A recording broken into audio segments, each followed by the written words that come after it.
hablar de la aparición de nuestra Madre, la Virgen de Guadalupe, significa, por supuesto, hablar de aquel que ella escogió para que pueda ser el que nos la muestre.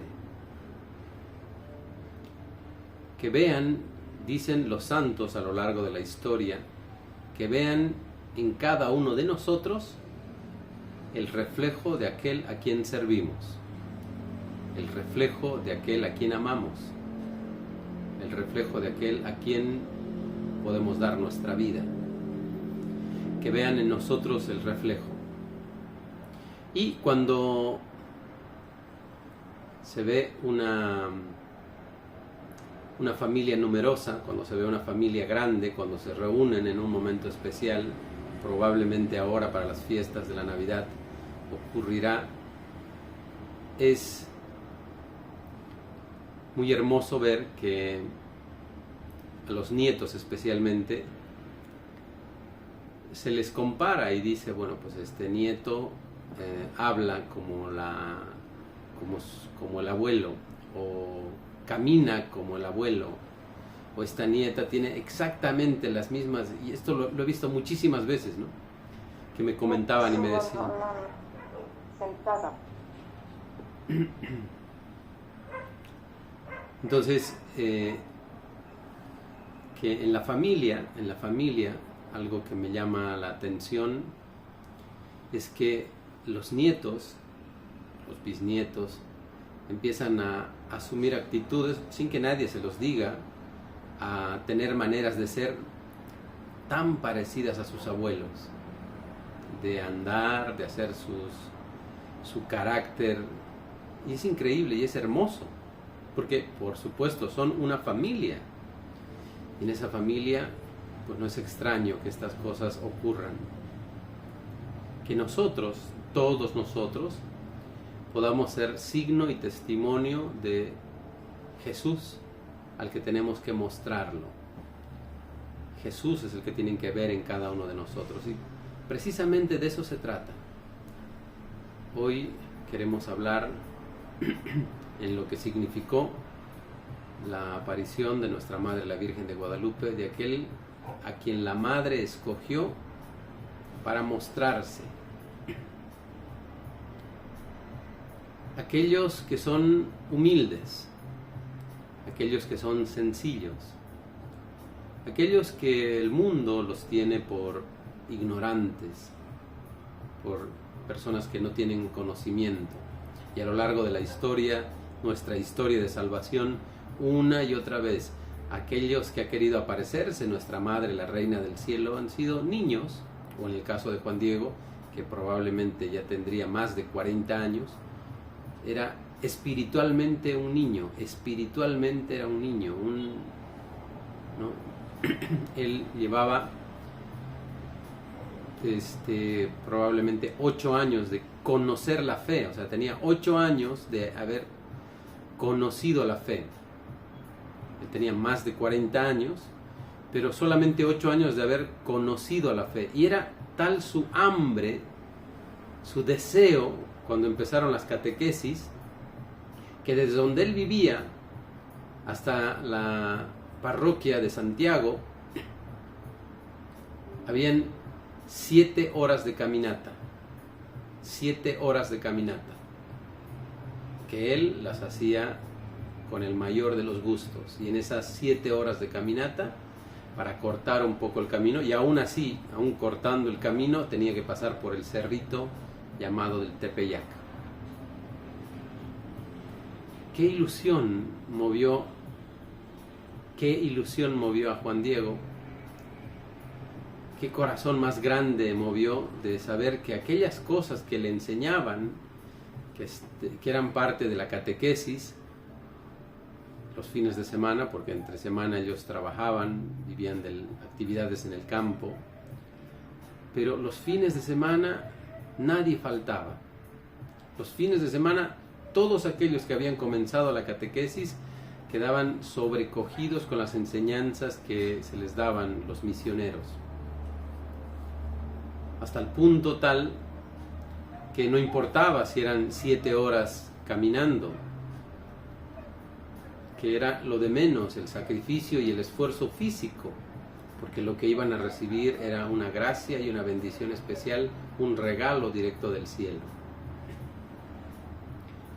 Antes, desde su concepción, desde su manera de ver las religiones, su religión politeísta, los dioses que ellos tenían solamente exigían que los humanos se acuerden de ellos.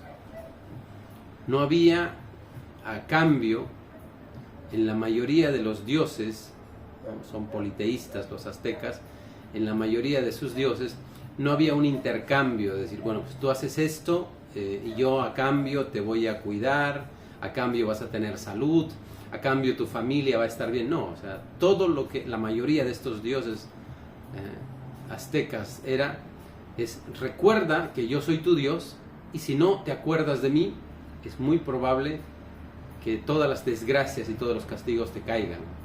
O sea, a cambio no había absolutamente nada. No había te voy a cuidar, te voy a proteger, te voy a acompañar, tú acuérdate de mí. No, el tema fundamental era yo soy Dios y tú que eres una criatura tienes que rendirme culto y dar lo que yo te pido. Entonces, en todas las imágenes de los dioses aztecas, en algún lugar de esa imagen había algún signo. Entonces, cuando tú mirabas con atención estas imágenes, entonces mostraban algún signo en algún lugar de esas imágenes, normalmente hechas en piedra, que era la manera como a ese Dios en concreto uno tenía que brindarle honor, brindarle alabanza. Entonces, normalmente la mayoría de esos dioses tenían en sus manos cuchillos. Había en algún lugar cuchillos. Eso significaba que lo que pedían estos dioses era sangre. Esa era la manera que se les rendía culto. Pero ya te digo, no por un tema de Dios es el que nos da el sol, Dios es el que nos da el agua, Dios es el que nos da la comida, Dios es el que nos da todo, nos cuida, nos protege, nos acompaña. No existía ese concepto. El concepto que existía es Dios y se merece que nosotros hagamos todas estas cosas. Y en algún momento, cuando dejemos de hacerlas, no nos extrañemos que venga la peste, no nos extrañemos que venga la muerte, que nos hagan esclavos, no nos extrañemos todo lo que pueda pasar alrededor, porque nosotros estamos incumpliendo esa honra que este Dios se merece.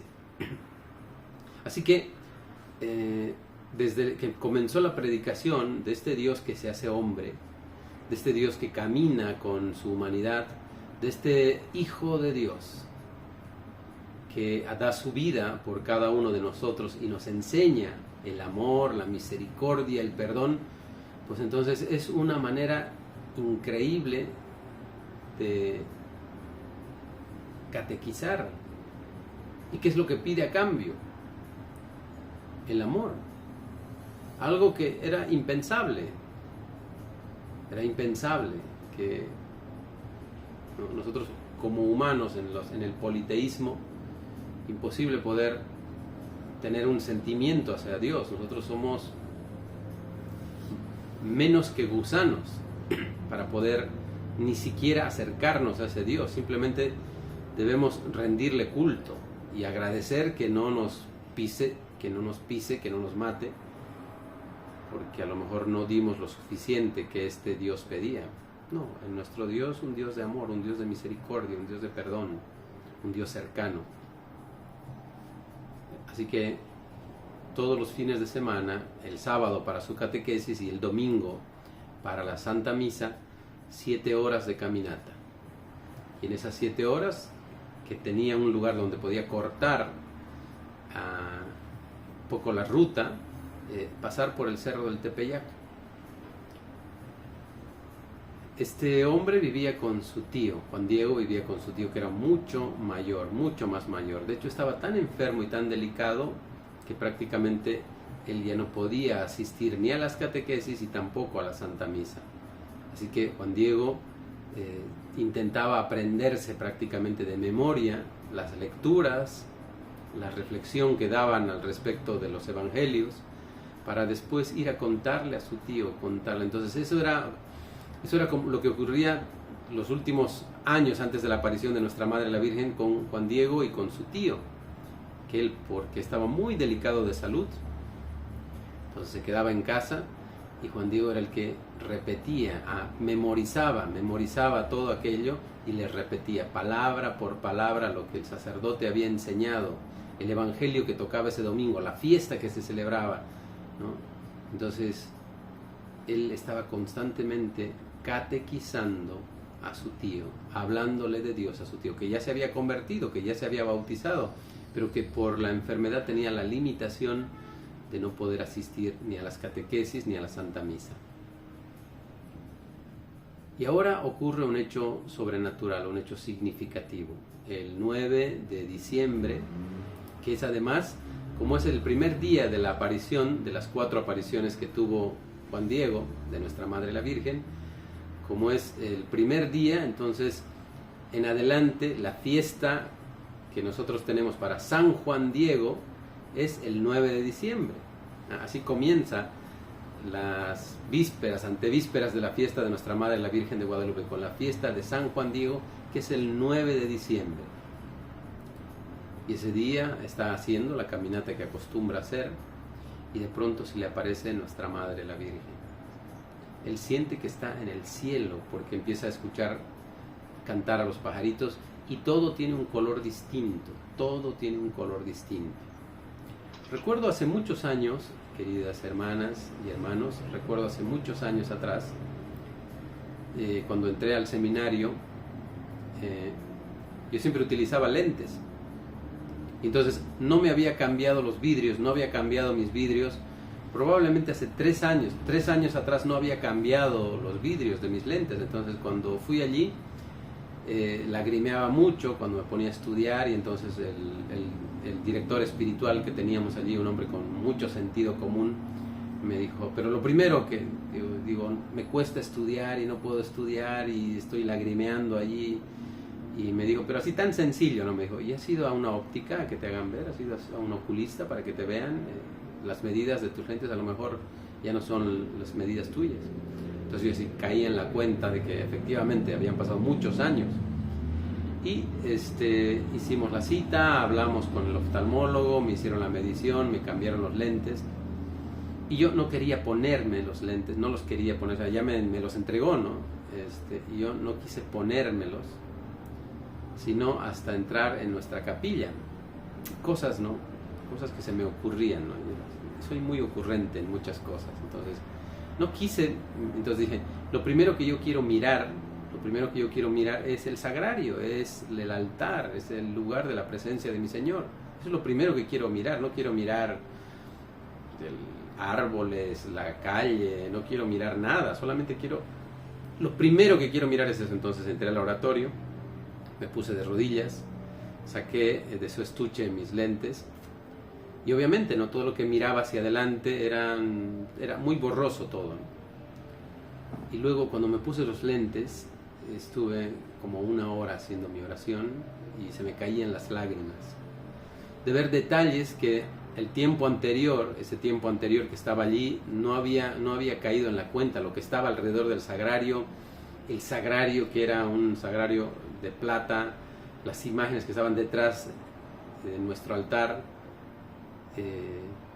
todo era nuevo para mí, todo era maravilloso, todo tenía una luz y un brillo tan hermosos, tan grandes. Entonces me quedé allí haciendo mi oración, probablemente estuve 1 hora mirando el altar.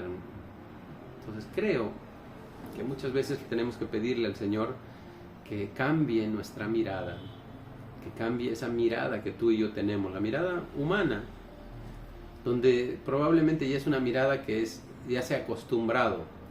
Me he acostumbrado, no sé ustedes, ¿no? Me he acostumbrado a ver al hijo, me he acostumbrado a ver al nieto, me he acostumbrado a ver a la persona con la que yo vivo. Ya me acostumbré a mirarlos, me he acostumbrado.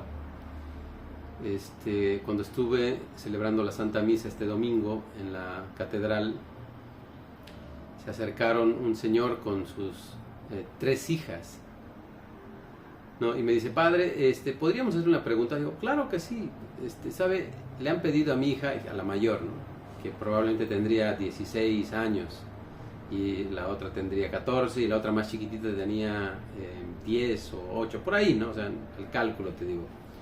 Y si a mi hija le han pedido un trabajo, digo, claro que sí, si puedo ayudarte, pues encantado. Entonces me dice, y es que explique la catedral, ¿no? Que explique un poco la catedral, porque claro, obviamente la Catedral de México, como todas las catedrales importantes, tienen una historia increíble, ¿no? En cada una de sus capillas, en cada uno de todas las cosas, hay una historia maravillosa, increíble.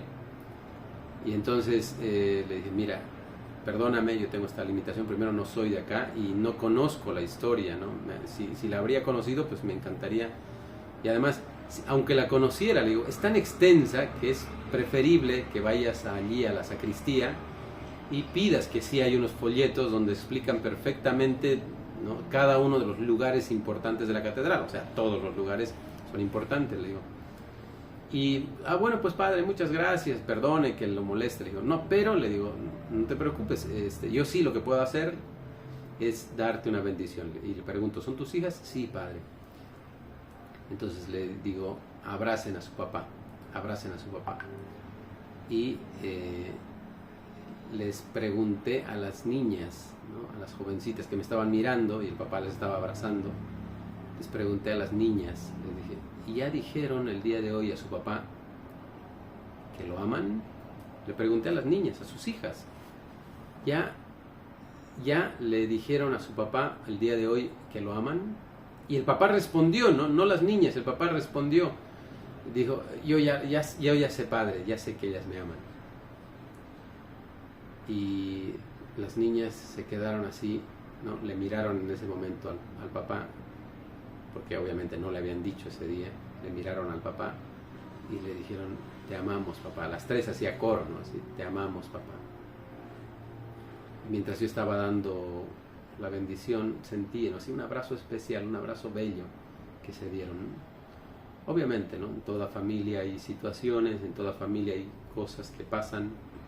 No sé exactamente qué podría haber estado pasando en ellos, pero sentí desde el Espíritu Santo, sentí la necesidad de que estén abrazados, sentí la necesidad de preguntarles si le habían dicho al papá que lo amaban, y entendí de verdad en ese abrazo, pero así un abrazo tan fuerte, tan bello que se dieron mientras yo los bendecía, que se estaban sanando heridas, que se estaban sanando cositas, ya sabes, ¿no?, las cosas chiquitas que pasan, que muchas veces nos distancian de las personas que amamos, ¿no?, que me miró, que no me miró, que no me dio permiso, que yo quería que me compre esto, que no me lo compró, que le compró a mi hermana, que la quiere más a mi hermana y a mí no me quiere tanto, no sé, ¿no?, así cosas que pasan en las familias que a lo mejor no caemos en cuenta y después, bueno, pues, creo que esto es importante, ¿no?, cada uno de nosotros entienda que no podemos acostumbrarnos a no ver los detalles, así como yo cuando tenía mis lentes anteriores, los lentes por muchos años, pues efectivamente me había subido las dioptrías y lo que miraba era borroso, ¿no? Sí miraba, ¿no?, pero miraba muy borroso hacia adelante. Probablemente los libros no los miraba tan borrosos, pero igual me hacían llorar después de estar un tiempo estudiando. Entonces ya cuando cambié, pues era todo maravilloso, todo era hermoso, todo era bello, todo era brillante, todo tenía luz, o sea, veía detalles que nunca había caído en la cuenta mientras estaba en la capilla. Entonces pidámosle al Señor que nos dé la capacidad de mirar a las personas que te rodean con una nueva luz, con un nuevo amor, con una nueva misericordia. Y te vas a dar cuenta que esas personas que están a tu alrededor, los que viven contigo o tu familia que a lo mejor te visita los fines de semana, o que tú visitas a algún familiar, te darás cuenta nuevas cosas bellas que a lo mejor no te habrías dado cuenta. Entonces esa fue la visión que tuvo Juan Diego cuando estuvo el 9 de diciembre del 1531 en el Cerrito del Tepeyac. Miró todo con un nuevo color, con una nueva luz. Y él en ese momento pensó, oye, sí está escrito en el Nika no Powa, un relato de la aparición, ¿no? Todo está escrito, que él pensó en ese instante, dijo, y es que ya me he muerto, porque la imagen que él tenía del cielo era esa precisamente, ¿no? Más luz, más claridad, todo todo hasta el canto del pajarito, ¿no? Así, lo escuchaba con una tensión, con una fuerza tan grande y tan bella. ¿Será que me he muerto?, decía Juan Diego. ¿Será que ya no estoy en la tierra de mis padres? ¿Será que ya me fui de este mundo? Hasta que se aparece nuestra madre y la Virgen y le dice, oye, comprende, la madre, oye, comprende, hijo mío, el más pequeño, oye, comprende, oye, atiende a lo que te voy a decir. Estaba claro, ¿sí, no? Distraído por las cosas. Y en algunas personas, ¿no?, vi un poquito esta distracción, las que van al santuario.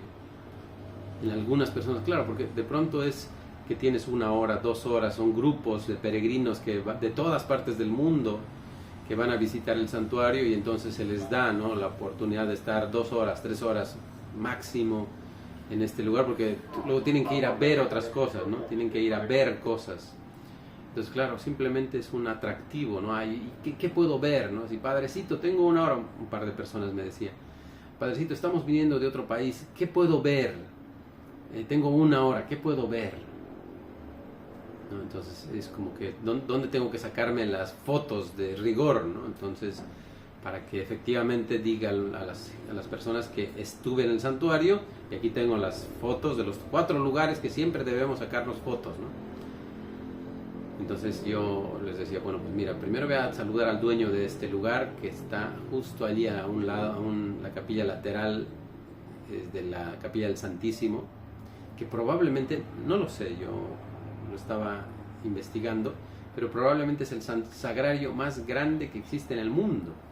El sagrario, o sea, el lugar donde se guardan las hostias, probablemente es el lugar más grande del mundo. El sagrario más grande del mundo probablemente está ahí, en la capilla del Santísimo, ¿no? Es una capilla aparte, especial, solamente para el Santísimo, solamente para hacer oración. Entonces le dije, mira, primero ve a saludar al Señor y después vienes a saludar a su madre. Y así, me miraban con cara de, ¿qué más? ¿No? O sea, sí, o sea, al Señor, sí, hola Señor, soy yo. Y después a la Virgen, hola Madre, aquí estoy. ¿Y qué más? ¿Qué más tengo que hacer? Nada más, no necesitas hacer nada más. No necesitas hacer nada más. Quedarte allí, y yo te puedo asegurar que todos los días que estuve, excepto los domingos que me iba a la catedral, todos los días me quedaba rezando el Santo Rosario, me iba a la capilla del Santísimo a hacer mi oración, iba caminando hasta el cerro, hasta el cerrito, que es como media hora, hasta el cerrito del Tepeyac. Allí hacía una meditación, o sea, fue un retiro espiritual para mí. Y no estaba así como que en mi mente, en mi corazón, no estaba, bueno, pues ya el primer día hice eso, ¿no? Varias horas. El segundo día hice lo mismo, varias horas. El tercer día hice lo mismo, varias horas. Entonces no estaba así, bueno, ya suficiente, ¿no? Ya es suficiente de las cosas de, ahora voy a ir a visitar y a conocer México, no voy a ir a dar 1000 vueltas por donde sea. No, en realidad nunca me llamó la atención, porque gracias a Dios en las anteriores peregrinaciones tuvimos la oportunidad de conocer un par de lugares bonitos, un par de lugares bellos de la Ciudad de México, de comer, de cenar en lugares bien hermosos, bien bonitos. Entonces, como que en mi corazón no había ese deseo, ¿no? De esta curiosidad, esa curiosidad que en principio no es mala, pero cuando solamente es curiosidad por todo, ¿no? Entonces tienes que ir a ver a este lugar, tienes que ir a ver a este otro lugar, ¿no? Por eso creo que es importante que tú y yo hagamos nuestra reflexión,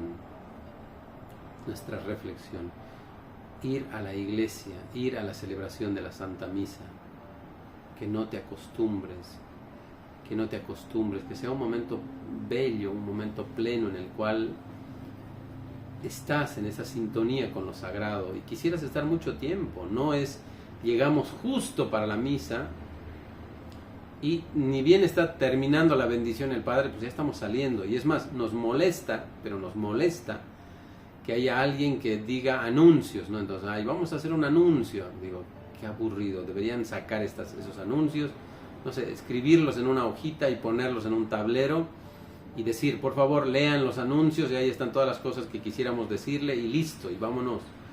¿No? Es muy extraño, te digo, con 25 años de sacerdote, es muy extraño que hayan personas que vengan con unos minutos de anticipación a la Santa Misa Dominical, y es muy extraño, muchísimo más extraño todavía, que después de la bendición, al final de la Santa Misa, muchísimo más extraño todavía, que se queden un ratito a hacer su oración. Muchísimo más extraño, es como que llegué, menos mal, ya comenzó la misa, terminó la bendición, listo, pero así, ¿no? Seré el primero en salir. Entonces, aprovechar y gozar de estos momentos y de estos lugares. San Juan Diego, el lugar donde él nació, ahí tenía su tío muy enfermo, y este tío enfermo es el que necesitaba, justo al día siguiente de las apariciones, le dijo, estoy a punto de morir y necesito que me traigas a un sacerdote para que me dé la unción. Necesito que me traigas a un sacerdote para que me dé la unción. Entonces Juan Diego hizo el recorrido hasta su parroquia, pero esta vez, aunque le costó un poco más de tiempo extra, dijo, como estoy yendo lo estaba cuidando a su tío, ¿no? Pero como estoy yendo al pueblo a buscar a un sacerdote, no voy a pasar por el cerro, porque la Virgen me estaba esperando, la madre le estaba esperando para darle la señal, la prueba que el obispo había pedido, ¿no? Si realmente se te está apareciendo la Virgen, le dijo el obispo, dile que me dé una señal para que yo crea que efectivamente es la madre que te está apareciendo, ¿no? Entonces dijo, bueno, pues eso es lo único que faltaba, ¿no? Aparecerse por el Tepeyac, pero como su tío estaba enfermo, dijo, voy a rodear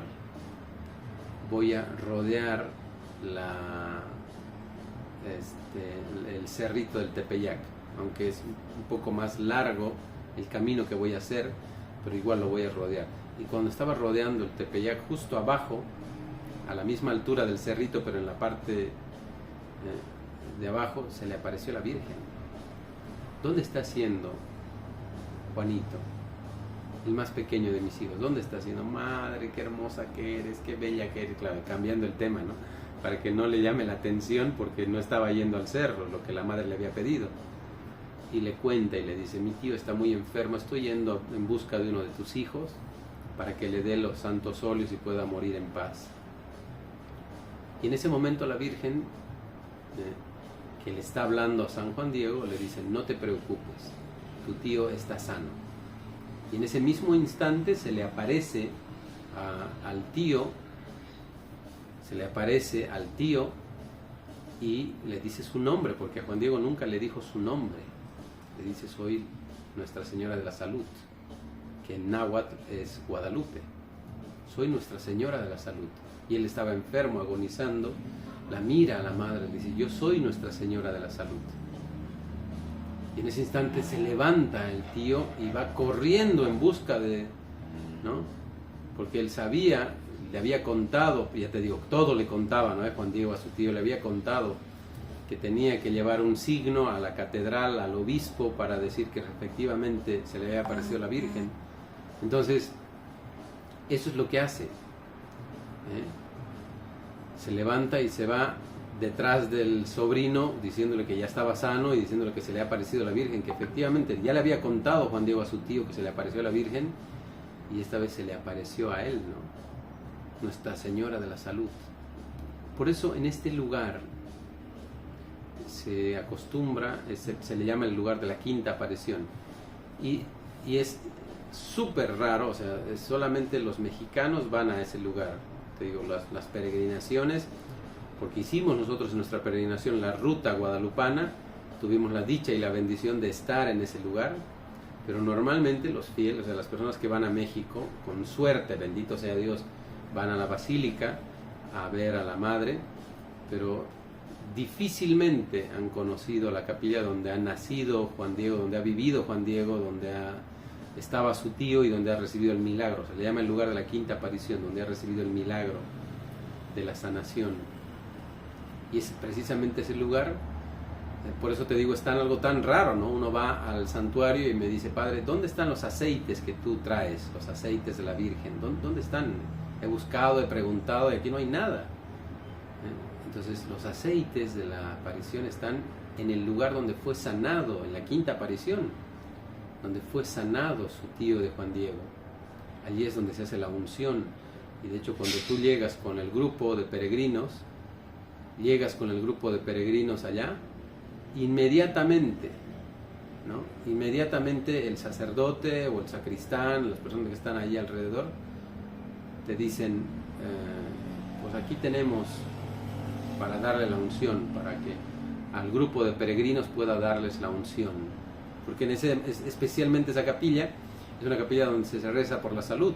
Entonces ya saben, o sea, llega un sacerdote con su grupo de peregrinos, inmediatamente el sacerdote sale con la unción, con este aceite de rosas, te da la estola y tú das la unción a todos los fieles que están allí, ¿no? Entonces de allí traje este aceite para que Nuestra Señora de la Salud te visite, para que a través de este aceite Nuestra Señora de la Salud te conceda aquello que le estás pidiendo. Qué bueno que, de verdad, qué bueno que tú pidas un aceite para ti, qué bueno que tú pidas un aceite para regalar a una persona que quieres mucho y que le expliques.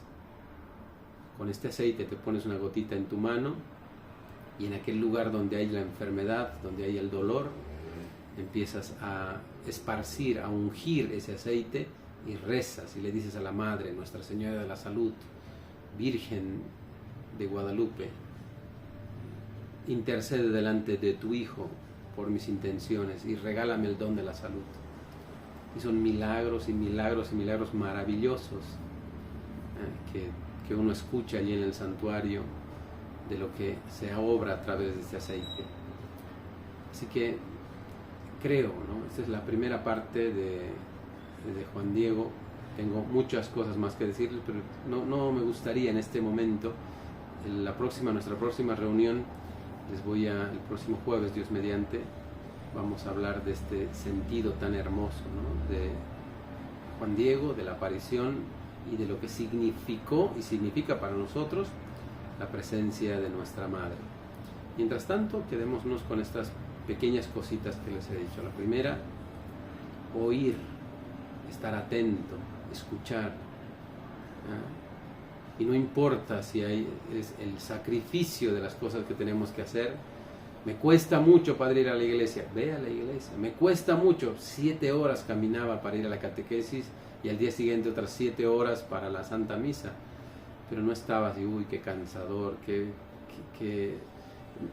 Dios me entenderá, ¿no? Dios me entenderá si no voy a la misa porque estoy cansada. Dios me entenderá si no voy a la misa porque me duele mi rodilla. Dios entenderá si no voy a la misa porque está haciendo frío. Dios entenderá si no voy a la misa porque está haciendo calor.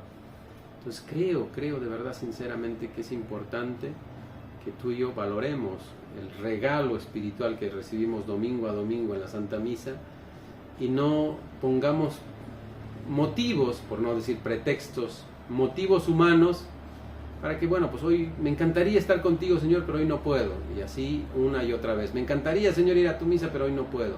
Me encantaría, Madre, rezarte el rosario, pero hoy no puedo. Me encantaría hacer este ayuno, mañana hacemos ayuno. Me encantaría hacer el ayuno, pero no puedo.